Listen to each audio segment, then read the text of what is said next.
thing that they both have, other than freakishly ridiculous talent, is their ability to have perspective. They understand what they're doing and the way they're doing it over a prolonged period of time.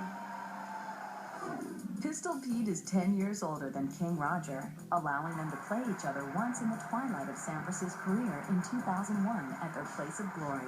The shocking part of this changing of the guard story is that the 7-time Wimbledon champion had to fight back just to get in the 5th set with the 19-year-old. It was Federer's breakthrough performance and Sampras's first 5-set loss at Wimbledon. I think it was one of the greatest matches I ever played against him, and I think it was a really good match. You know, I ended up, I think, 7-5 in the 5th set. Everything worked well for me, and it was a dream come true just to actually play against him. One of my real standout memories from tennis from the last probably 15 years is Federer beating Sampras at Wimbledon, and that feeling that it was the changing of the guard. A new star is born.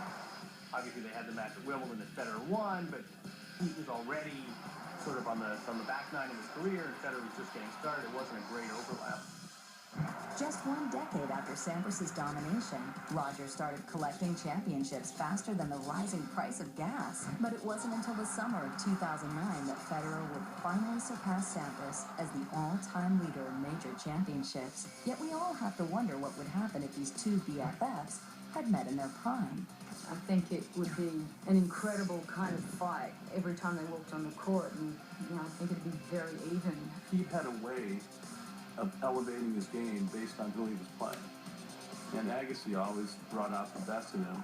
I'm sure if he and Roger, had a real rivalry and they were the same age, I'm sure Roger would have brought out the best in Pete, just like Andre did. And as beautiful as Federer is, and as silky as he is, the rock-solid determination and serve and forehand and just brilliance of Pete, I think Pete would win.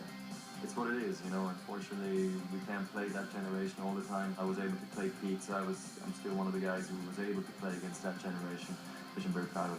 These two champions would have an extremely close head-to-head record, with the win-loss column teetering back and forth throughout their careers. And while Federer may have overtaken Sampras in the Grand Slam column, there's one edge Sampras maintains, and that was his ability to consistently beat his great rivals, leading us to boldly believe that Sampras comes out on top once they've played out their final match.